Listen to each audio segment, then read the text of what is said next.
අද මම බතල වලින් ටිකක් වෙනස් විදිහේ කෑමක් හදන්න තමයි හදන්නේ. ගොඩක් වෙලාවට අපි බතල තම්බලා කනවා. එහෙම නැත්නම් බතල කරීස් හදනවා. මම අද බතල ටික බේක් කරන්න තමයි හදන්නේ. ඉතින් බලමු එහෙනම් කොහොමද ඒක මම හදන්නේ කියලා. මම දැන් බතලල ටික හොඳට හොදගෙන අරන් තියෙනවා. ඉතින් ටිකක් ලොකු ප්‍රමාණයේ බතල හොයාගන්න පුළුවන් නම් මේ වැඩේට ගොඩක් හොඳයි. දැන් මං හදන්නේ බතල ටික මොනවත් කරන්නේ නැතුව මෙහෙමම බේක් කරන්න. ඉතින් මෙතනදී මම සෙල්සියස් අංශක 210 උෂ්ණත්වයට විනාඩි 30ක් 35ක් විතර මම මේක හොඳට බේක් කරගන්නවා. දැන් මං හදන්නේ බතල එකට ටොපින් එකක් හදාගන්න තමයි හදන්නේ. ඉතින් මේකට මම එකතු කරගන්නවා පොඩිවට කපාගත්ත ලුණු ටිකක්, අමු මිරිස් ටිකක්, ඊට පස්සේ පොඩිවට කපාගත්ත සලාමි ටිකක් එකතු කරගන්නවා. දැන් රස අනුව ගම්මිරිස් ටිකක් එකතු කරගන්නවා. ඊට පස්සේ මම ලුණු ටිකක් එකතු කරගන්නවා.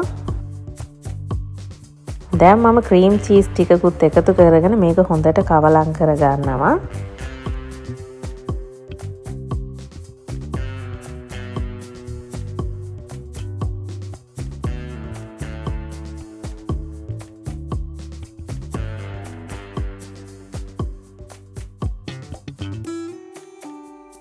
ඊට පස්සේ මම මේකට එකතු කරගන්නවා චෙදර් චීස් ටිකක්.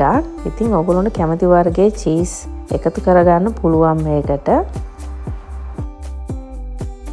දැන් මම එකතු කරගන්නවා නැන්ඩෝස් පෙරි පෙරි සෝස් එක මේකට.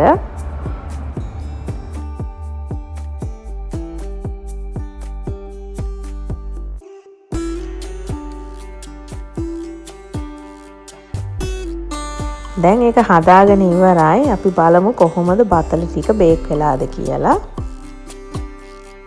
මේ තියෙන්නේ බතල ටික විනාඩි 30කට පස්සේ. මට විනාඩි 30ක් වගේ තමයි ගියේ. මොකද මේ බතල එච්චරම ලොකු බතල නෙමෙයි. ඉතින් මේ වෙලාවේ බතල ටික ගොඩාක් රස්නේ. ඒ හින්දා කපා ගන්නකොට ටිකක් පරිස්සමට කපා ගන්න ඕනේ.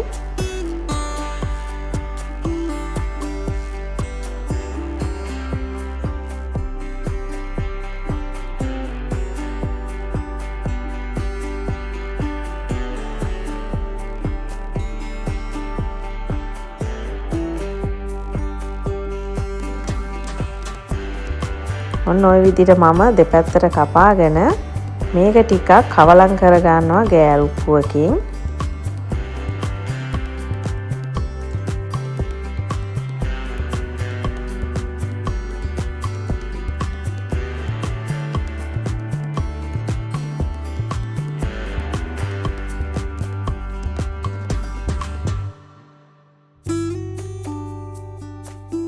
ඊට පස්සේ මම අර කලින් හදාගත්ත මිශ්‍රණය මේකට දාගන්නවා මෙන්න මේ විදිහට.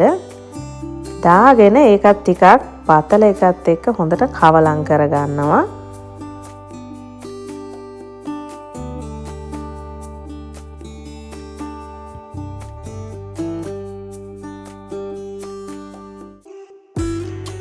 ඊට පස්සේ උඩින් තව චීස් ටිකක් දාලා මම මේක බේක් කරගන්න තමයි හදන්නේ. ඉතින් මේක බේක් කරගන්න එච්චර වෙලාවක් ඕනේ නැහැ. විනාඩි 5ක් විතර බේක් කරගත්තා නම් ඇති සෙල්සියස් අංශක 180 වගේ. ඉතින් එහෙම බේක් කරගත්තට පස්සේ මෙන්න මෙහෙම තමයි දකින්න හම්බෙන්නේ. දැන් හොඳට චීස් ටික මෙල්ට් වෙලා තියෙන්නේ. ඉතින් හරිම ලේසි මේ වගේ කෑමක් හදාගන්න එක. හැමදාම බතල තම්බලා කනවට වැඩිය මෙහෙම හදලා බලන්න. ගෙදර අයත් කැමති වෙයි.